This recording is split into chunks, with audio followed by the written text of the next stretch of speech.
Exilio. Diario de una invasión zombie, de J. L. Byrne. No puedo dormir. Los oigo. Estamos atrapados. Casi no quedan municiones en el convoy. Están por todas partes. Tendré que salir y luchar. En la primera parte, una epidemia desconocida arrasaba el planeta y un marine desde el sótano de su casa, convertido en búnker, escribía un diario en el que nos relataba su lucha contra los muertos vivientes. Ahora las hordas de zombies están por todas partes, han invadido Estados Unidos y no hay lugar donde refugiarse. El protagonista y su vecino John han escapado a una base nuclear donde se encuentran a una pequeña colonia humana. Juntos intentarán mantenerse vivos. Sin embargo, las municiones comienzan a escasear y el riesgo de que los zombies ataquen es cada vez mayor.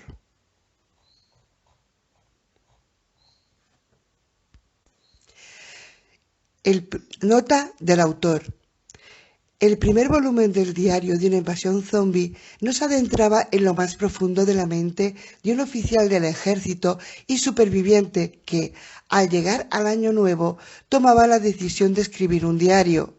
Se mantenía firme en su propósito y nos narraba la destrucción de la humanidad día a día. Así contemplábamos la transición entre la vida que vosotros y yo mismo vivimos y la perspectiva de tener que luchar contra abrumadoras hordas de muertos vivientes por la supervivencia. Lo vimos sangrar, lo vimos cometer errores, lo vimos evolucionar. En el primer volumen de diario de una invasión zombie, el protagonista y su vecino John sobrevivían a numerosas pruebas y tribulaciones y finalmente escapaban ante la decisión del gobierno de destruir la ciudad de San Antonio, Texas, mediante un holocausto nuclear. Terminaban ocultos en una base estratégica de lanzamiento de misiles atómicos, ya abandonada, a la que sus antiguos ocupantes habían llamado Hotel 23. Después de su llegada captan una débil señal de radio. Una familia de supervivientes se ha refugiado en una buhardilla. Incontables muertos vivientes le aguardan en el piso de abajo. Un hombre llamado William, su esposa Janet y la hija de ambos, Laura, son los únicos que han sobrevivido en la localidad. Tras un milagroso rescate, la familia aúna fuerzas con el protagonista de nuestra historia para seguir con vida. Pero puede que con eso no baste en un mundo que ya está muerto, un horrible lugar que ya ha sufrido el apocalipsis y en el que la simple infección de una herida, por no hablar de los millones de muertos vivientes, podría matarlos y añadirlos al monumental censo de cadáveres andantes. Esa situación provoca que algunas personas den lo peor de sí. Sin previo aviso, una cuadrilla de malhechores en busca de víctimas lanza un asalto inmisericorde contra los supervivientes refugiados en el Hotel 23. Quieren matarlos para quedarse con la base y con los abundantes suministros que se hallan en su interior. Al final de la primera novela fracasaban en su empeño, pero los supervivientes tienen miedo de que vuelvan en un número mayor. Eso sí, los supervivientes, incontables millones e implacables muertos vivientes, no acaban antes con ellos. Esta novela empieza donde terminó la anterior. El narrador y unos pocos supervivientes que no perecieron en un inimaginable cataclismo mundial siguen refugiados en el Hotel 23. Acompáñalos en su viaje al apocalipsis y piensa por un instante que cualquiera de ellos podría ser tú. Una vez más, bienvenido y cierra bien la puerta. J. L. Byrne. Las secuelas. 23 de mayo, 0:57. Empecé a encontrarme mejor al 21º día. El ataque de los saqueadores me había dejado exhausto. Me levanté de la cama, bebí 4 litros de agua. en el transcurso de unas pocas horas e hice algunos estiramientos. Le pregunté a John cuál era la situación del exterior. Como no me dijo prácticamente nada, subí con él a la sala de control para verlo con mis propios ojos. La noche anterior, John había salido como una bala a las tinieblas exteriores, había retirado el saco que cubría una de las cámaras y había vuelto a entrar a toda prisa. Había muertos vivientes por los alrededores y no quería pasar mucho tiempo entre ellos. Por el área donde la valla sufrió daños, merodea un número mayor. Son como el agua, fluyen hacia el punto de menor resistencia. Mis dolorosas quemaduras se están curando, pero al fin y al cabo no eran tan graves. Unas pocas ampollas en la cara y en otras zonas. ¿Qué habría pasado si esa gente no se hubiera movido por el campo en un camión cisterna cargado de combustible? Probablemente la ventaja numérica se habría impuesto y nos habrían matado a todos. Y no solo nos habrían superado en número los muertos vivientes, sino también quienes nos querían ver muertos. Los insurgentes me inspiraban casi tanto temor como las criaturas. Por lo menos en teoría, eran capaces de derrotarnos en el terreno de la estrategia. Bastaba con que hubieran sus mentes y acordasen una manera de expulsarnos del complejo. No sabemos cuántos tangos nos quedan. De todas maneras, estoy seguro de que son muchos más que nosotros. Por la cámara número 3 vi los cuerpos calcinados de hombres que daban vueltas en torno a los restos del camión diésel y su remolque. Hombres a los que yo mismo había matado.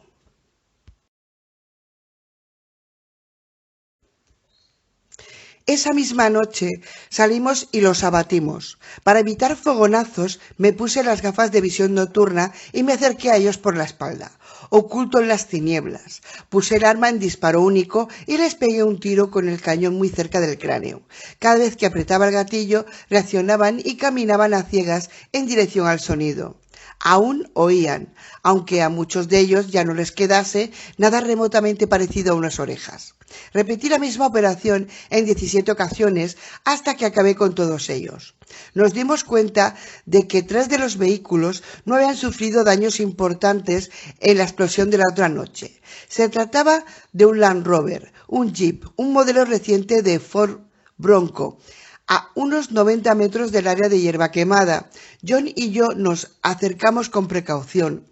Al examinarlos de cerca, nos percatamos de que los neumáticos delanteros del Jeep habían reventado y el cristal de las ventanillas estaba agrietado y combatido hacia adentro.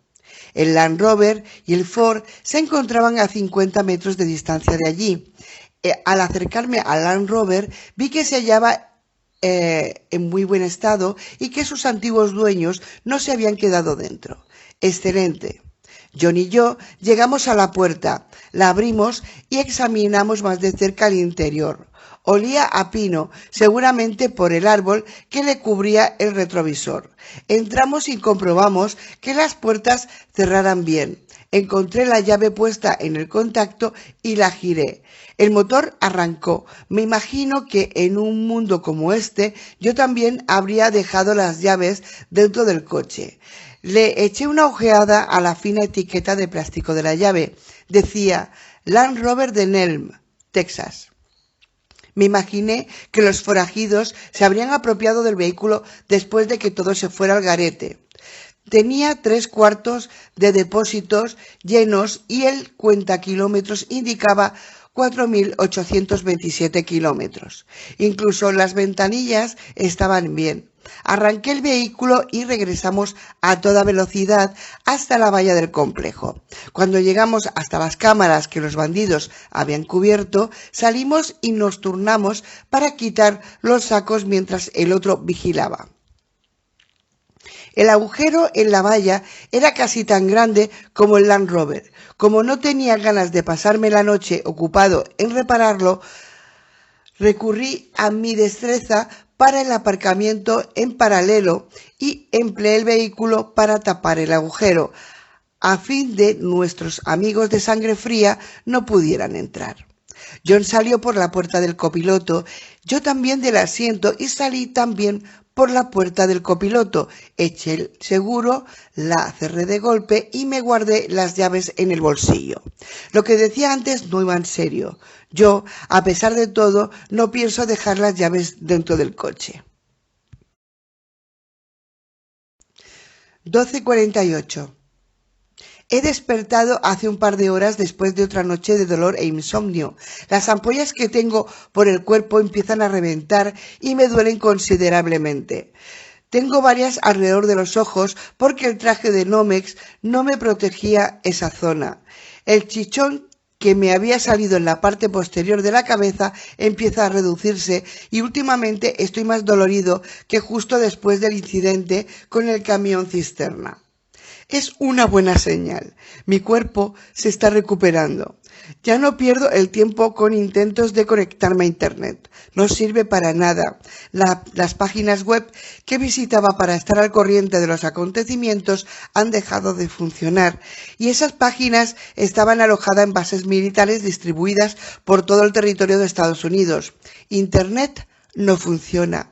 Probablemente podemos dar por seguro que, aun cuando quedase alguien que pudiera conectarse a Internet, tampoco nos serviría para nada. Han disparado a la columna vertebral y parece que todos los informativos han salido a comer para no volver en un centenar de años. El Land Rover lleva GPS. He salido a ver qué tal funcionaba y parece que el GPS solo contacta con 3 satélites de posicionamiento.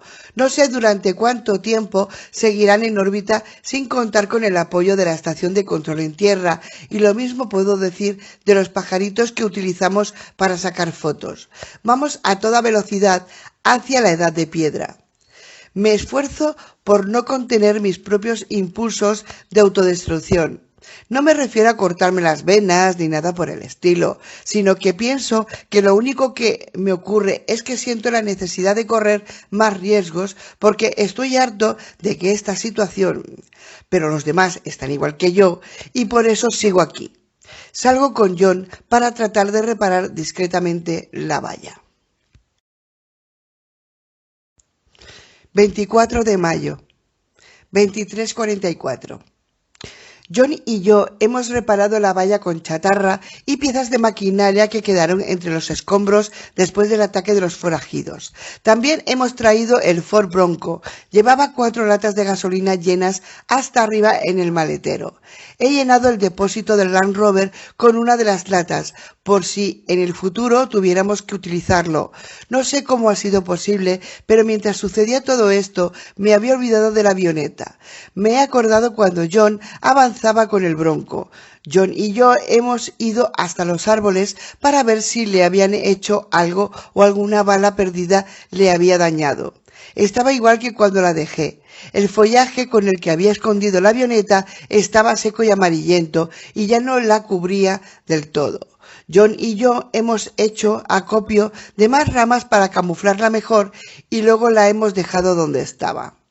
Los muertos vivientes de la zona se han dispersado. Los saqueadores habían neutralizado a muchos de ellos mientras los llevaban de un lado a otro en torno al complejo. Las cámaras tan solo nos muestran a unos pocos rezagados frente a la puerta blindada de la entrada principal. El zumbado que carga con una roca aún arrastra los pies por allí. Llevaba ya un mes en ese lugar. Da golpes contra la puerta del refugio y marcha al ritmo de su propio tambor. El silo de misiles vacío está hecho un desastre. John y yo vamos a ocuparnos siquiera de él. No sé cuál es el motivo por el que esas criaturas se levantan y echan a andar después de muertas, y no quiero meterme allí y correr el riesgo de cortarme con un hueso de mandíbula infectado. Si tuviese un camión de cemento, llenaría el puto agujero y no volvería a pensar en él. 24 de mayo, 23:44. John y yo hemos reparado la valla con chatarra y piezas de maquinaria que quedaron entre los escombros después del ataque de los forajidos. También hemos traído el Ford Bronco. Llevaba 4 latas de gasolina llenas hasta arriba en el maletero. He llenado el depósito del Land Rover con una de las latas, por si en el futuro tuviéramos que utilizarlo. No sé cómo ha sido posible, pero mientras sucedía todo esto, me había olvidado de la avioneta. Me he acordado cuando John avanzaba con el Bronco. John y yo hemos ido hasta los árboles para ver si le habían hecho algo o alguna bala perdida le había dañado. Estaba igual que cuando la dejé. El follaje con el que había escondido la avioneta estaba seco y amarillento y ya no la cubría del todo. John y yo hemos hecho acopio de más ramas para camuflarla mejor y luego la hemos dejado donde estaba. Los muertos vivientes de la zona se han dispersado. Los saqueadores habían neutralizado a muchos de ellos mientras los llevaban de un lado a otro en torno al complejo. Las cámaras tan solo nos muestran a unos pocos rezagados frente a la puerta blindada de la entrada principal. El zumbado que carga con una roca aún arrastra los pies por allí. Llevaba ya un mes en ese lugar. Da golpes contra la puerta del refugio y marcha al ritmo de su propio tambor. El silo de misiles vacío está hecho un desastre. John y yo vamos a ocuparnos siquiera de él. No sé cuál es el motivo por el que esas criaturas se levantan y echan a andar después de muertas, y no quiero meterme allí y correr el riesgo de cortarme con un hueso de mandíbula infectado. Si tuviese un camión de cemento, llenaría el puto agujero y no volvería a pensar en él. 28 de mayo, 18:51. Seguimos con vida, pero nuestra situación se parece mucho a la de los pacientes de una unidad de vigilancia intensiva, como las que había antes de que empezara todo esto. Vivían en tiempo prestado, condenados a morir. Estamos igual que ellos. Algún día las estadísticas me darán alcance. Solo cabe preguntarse cuándo van a hacerlo. Me iría muy bien hacerme con otro camión cisterna, esta vez sin hacerlo explotar, porque así tendríamos combustible para futuras expediciones que tuviéramos que realizar. Lo aparcaría a una distancia segura del complejo, porque he aprendido del error que cometieron los bandidos.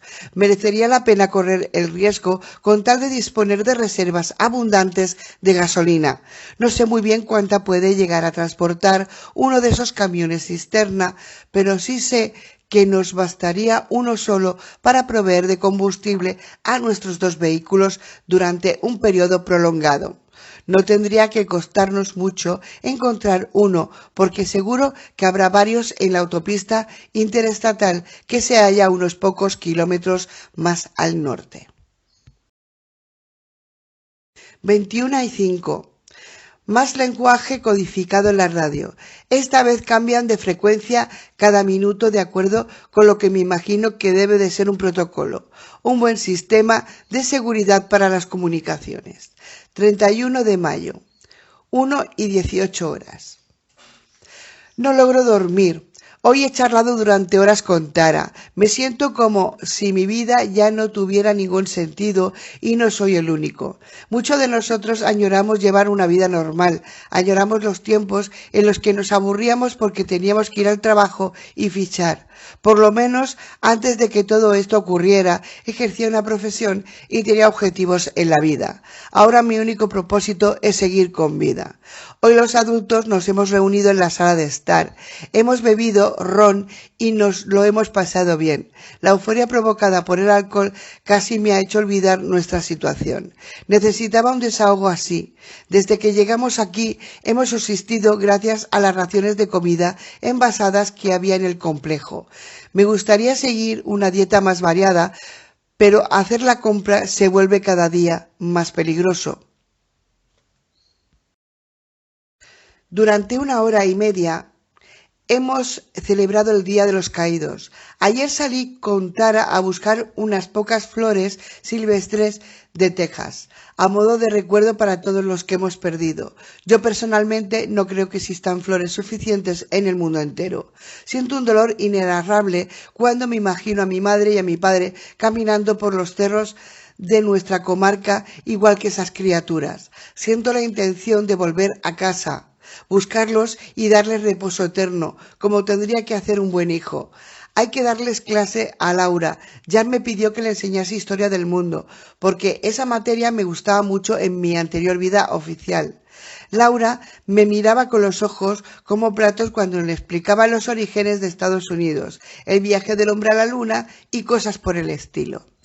Ella no ha conocido un mundo sin teléfonos inteligentes, televisión de alta definición o internet y es demasiado joven para haber visto series como Los Fraggle. No sé lo que daría por volver a la sala de estar de mi casa a principios de los 80, un sábado por la mañana y cantar de nuevo Vamos a jugar. Los problemas déjalos. Me siento algo culpable por no tener a nadie de su edad, ningún niño que le tire de las coletas en la escuela. Tengo que irme a dormir porque John y yo hemos decidido salir mañana por la avioneta. Buscaremos combustible y daremos una vuelta de reconocimiento. Conservo los mapas del viaje y a la isla de Matagorda y en ellos consta los aeropuertos de esta zona. Además, también corría a encontrar una malla sintética de camuflaje para esconder mejor la avioneta. Hobby. 1 de junio, 1:40. John, William y yo despegamos ayer a primera hora rumbo al oeste. Anduvimos con sigilo hasta la avioneta antes de que el sol saliera por el este. La empujamos hasta el prado que había de servirnos para el despegue. Divisamos a lo lejos a unos pocos rezagados que iban por ahí arrastrando los pies. No tardamos en despegar. En el último momento habíamos tomado la decisión de llevar a Will, que había insistido en venir. Logramos establecer una vía de comunicación con el hotel mediante la radio VHF de la Cessna. Si las chicas tenían problemas, podríamos mantener la comunicación. Nuestro objetivo era llegar a un aeropuerto de cierta envergadura en las afueras de un gran centro urbano. La noche anterior, antes de obligarme a mí mismo a dormir, había elegido el aeropuerto William P. Hobby. Se encontraba al sur de Houston, fuera del casco urbano. El vuelo no fue largo. Sobrevolamos un buen número de poblaciones pequeñas, todas ellas con las mismas manchitas en movimiento, los muertos andantes que se habían adueñado de las calles. No tardamos ni 45 minutos en divisar el puerto aéreo Hobby. Me pareció que no corriéramos ningún peligro por volar más bajo. Quería asegurarme de que no hubiera seres humanos vivos que trataran de dispararme desde las pistas de hormigón. Mientras nos acercamos a la extensa área ocupada por las pistas y el aparcamiento de los taxis, descubrí otro símbolo de muerte. Sobre el asfalto había un Boeing 737 con serias abolladuras en el fuselaje, producto sin duda de un aterrizaje forzoso. Era el único avión grande en todo el aeropuerto. Había otros más pequeños, jets privados y avionetas de hélice, igual que el Cessna, pero aquel había sido el último de los grandes aviones de pasajeros en pasar por el Hobby. Antes de aterrizar, dimos otra vuelta para estar seguros de no llevarnos ninguna sorpresa. Divisé un camión cisterna a lo lejos, al lado de uno de los hangares. El hangar en cuestión era más grande que los demás y probablemente estaba destinado a aviones Boeing con el que había quedado averiado para siempre sobre la pista. Llevados por la curiosidad, nos decidimos a aterrizar cerca del avión grande por si encontrábamos dentro algo de valor. Una de las ventajas con las que contábamos era que se hallaba en lugar abierto, separado de los edificios que nos habrían convertido en blanco fácil para cualquier criatura que pretendiese atacarnos a traición. William se quedaría fuera y montaría guardia junto a la avioneta, mientras nosotros buscábamos la manera de entrar en el avión. Todas las ventajas del 737 tenían la persiana bajada. Tampoco importaba mucho porque se hallaban a 5 metros de altura. Las salidas de emergencia que habían sobre las alas estaban cerradas y no pudimos abrirlas, porque las abolladuras del fuselaje debían de haberlas clavado aún con más fuerza en su lugar. Solo podíamos contar con la escotilla de emergencia del copiloto, en el costado de estribor del revestimiento de cristal de la cabina. Miré hacia lo alto, hacia el costado derecho de la cabina, a 3 metros de altura, y vi cómo podríamos entrar en el avión. Empuñé un garfio que Will y yo habíamos montado con una cuerda y con chatarra de la que había quedado tras la explosión del camión cisterna, y lo empleé para trepar hasta arriba.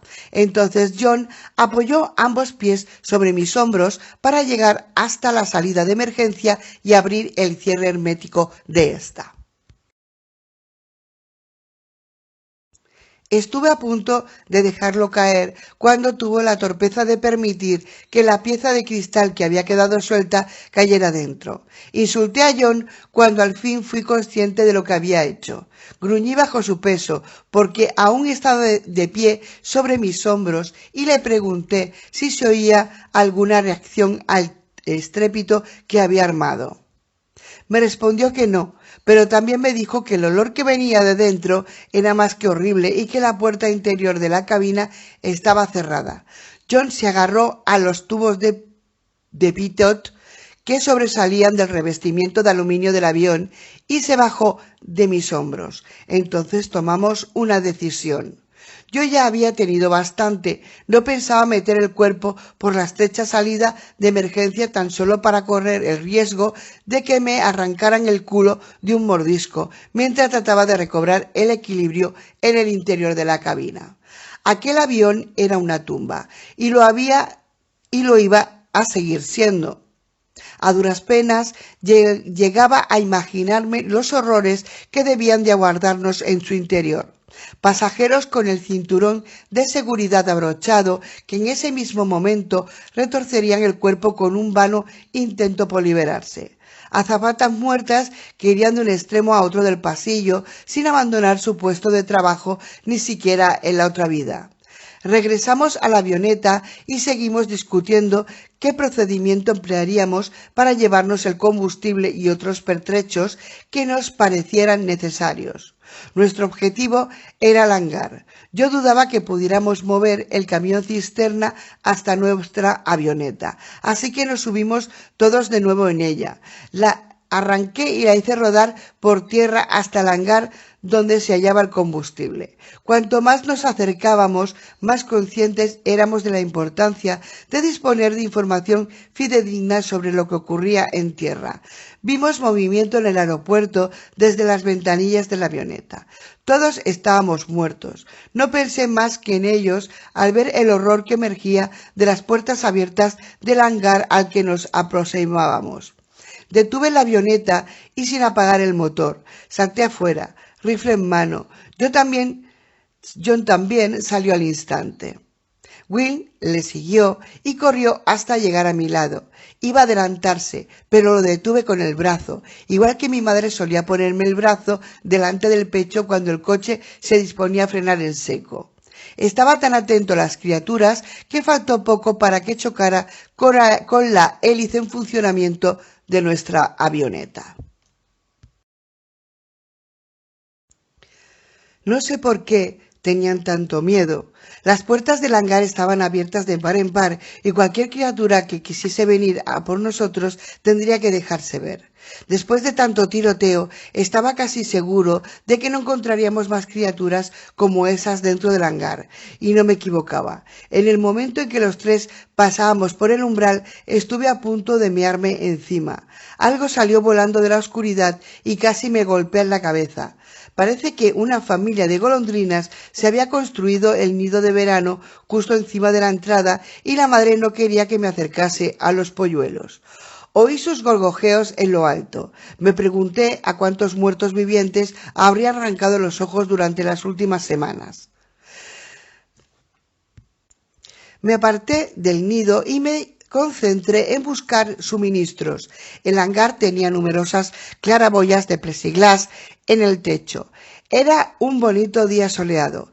El olor a muerte flotaba en el aire, pero el de putrefacción se habían marchado con los muertos vivientes cuando salieron del hangar para caer a manos de nuestra pequeña partida. No tardamos mucho tiempo en encontrar la puerta que conducía a la sala de suministros. Abrí lentamente la puerta con un palo largo que solía emplear en la limpieza de las ventanas de los aviones. Lo único que olimos fue la naftalina. En aquella sala no había nada. Aunque me hubiera acostumbrado al olor de los muertos vivientes, me percataba también de su ausencia. La sala de suministros casi habría podido considerarse un pequeño almacén. Los estantes estaban llenos de piezas de avión sobrantes y de equipamiento. Era el hangar de suministros y mantenimiento del Boeing, pero yo no buscaba piezas de motor de avión, lo que buscaba eran radios y otro equipamiento de supervivencia. Entonces encontré algo que tenía que llevarme por fuerza. Había hileras de aparatos con aspecto de maletín negro en los que se leía la etiqueta Inmarsat. Habíamos tropezado con teléfonos portátiles por satélite para aviones. No tenía ni idea de si aún funcionarían. Con todo, en el extremo derecho del estante había 4 que conservaban el envoltorio de plástico. Cargamos con los 4 y los llevamos hasta la puerta. Seguimos por la ronda, por la sala de suministros y encontrábamos numerosas radios portátiles para emitir señales de socorro, lanchas hinchables y otros artilugios por el estilo. Cogimos los teléfonos por satélite y las radios portátiles de mantenimiento VHF y nos largamos.